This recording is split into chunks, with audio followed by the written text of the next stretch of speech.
Grazie è la capitale dei Madonnari.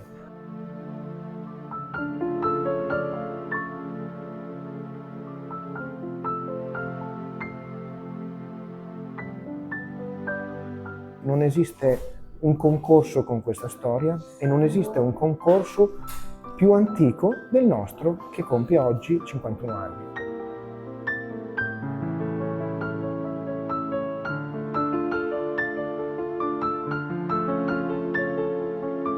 Ciao ragazzi, benvenuti fra i Madonnari di Grazia di Curtatone nel Mantovano, uno dei borghi più belli d'Italia, dove da 51 anni a questa parte si danno appuntamento a questi incredibili artisti del gessetto che con le loro opere d'arte riempiono, colorano tutto il sagrato antistante il santuario.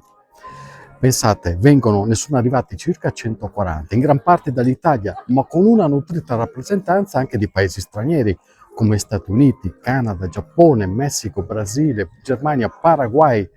Insomma, tutti gli effetti, proprio per questo motivo, questo incontro fra Madonnari colloca Grazie come la capitale internazionale di quest'arte sacra. Gli artisti hanno avuto 2 giorni di tempo per completare le loro opere, dalle 8 di ieri mattina, giovedì 14 agosto, alle 17 di oggi.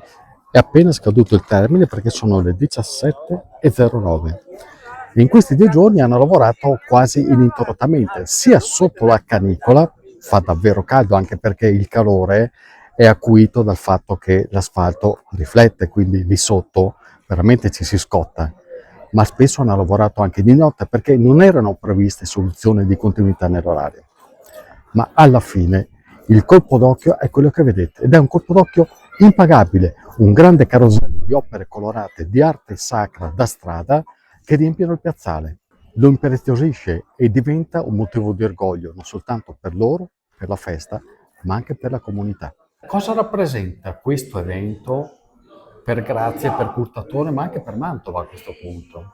Allora, a noi piace chiamarla la Fiera della Mantovanità. In realtà questo evento è il più importante, che ovviamente viene celebrato a Curtatone, ma che riguarda effettivamente tutta Mantova e provincia e non solo. I nostri visitatori provengono anche da molteplici parti d'Italia e questo insomma ci inorgoglisce parecchio perché delle nostre più o meno circa 100.000 presenze all'anno per noi insomma sono dati, numeri e informazioni molto importanti. Quanti abitanti fa Grazie? Circa 400 abitanti, quindi è un borgo molto molto piccolo, ma che è meraviglioso dal punto di vista naturalistico, storico, culturale, enogastronomico. Qui è una sorta di congiunzione astrale che insomma è tutta da vedere. Ogni anno il tema del concorso cambia, anche se ovviamente è sempre legato alla Vergine. E il tema di quest'anno lo vedete qui, per grazia ricevuta, le Madonne del mondo a Grazie. E il manifesto che è stato coniato per questa manifestazione, che ripercorre anche il 600° anniversario, pensate un po', dell'antichissima Fiera di Grazie, è opera di un'autrice vincitrice del concorso dell'anno scorso, la veronese Michela Bogoni. Un'opera realizzata con 3 volti mariani di etnie diverse che si affacciano sul santuario. Già il santuario che vedete qui alle mie spalle, le sue origini sono antichissime, si perdono nelle notte dei tempi, addirittura ben prima dell'anno 1000, quando qui non c'era ovviamente questo santuario, ma c'era già un luogo di culto. L'aspetto che vedete oggi risale alla fine del 1300 per opera del capitano del popolo Francesco I Gonzaga, che invocò la Vergine per far cessare una terribile pestilenza. E nel 1425 qui si svolse per la prima volta la festa dell'Assunta, diventata poi l'antichissima Fiera delle Grazie che si celebra tuttora.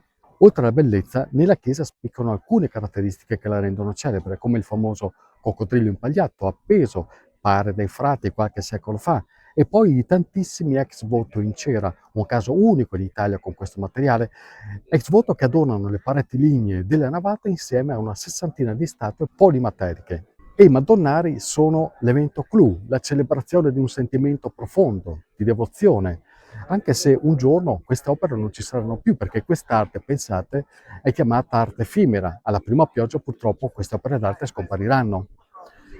Ma proprio questo contribuisce a renderle uniche, perché in questi disegni l'artista ha immortalato un pensiero profondo, reso concreto grazie ai suoi tratti e ai suoi gessetti.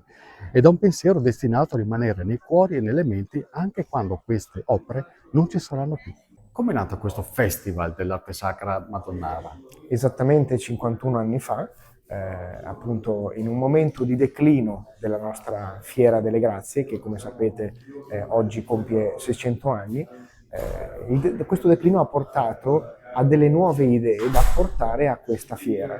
Ecco che alcuni giornalisti dell'epoca si inventarono proprio di sana pianta di portare qualche artista di strada, i famosi street painter, insomma, ecco, artisti a cappello, portarli qua sul Sagrato. Iniziarono con una edizione di 4-5 Madonnari che come tema ovviamente avevano le Madonne, no, del nostro santuario. Da lì, dopo poche edizioni, si trovarono decine di Madonnari sul Sagrato, fino ad arrivare ad oggi a, come dire, a piazzale pieno 140 Madonnari provenienti da tutto il mondo.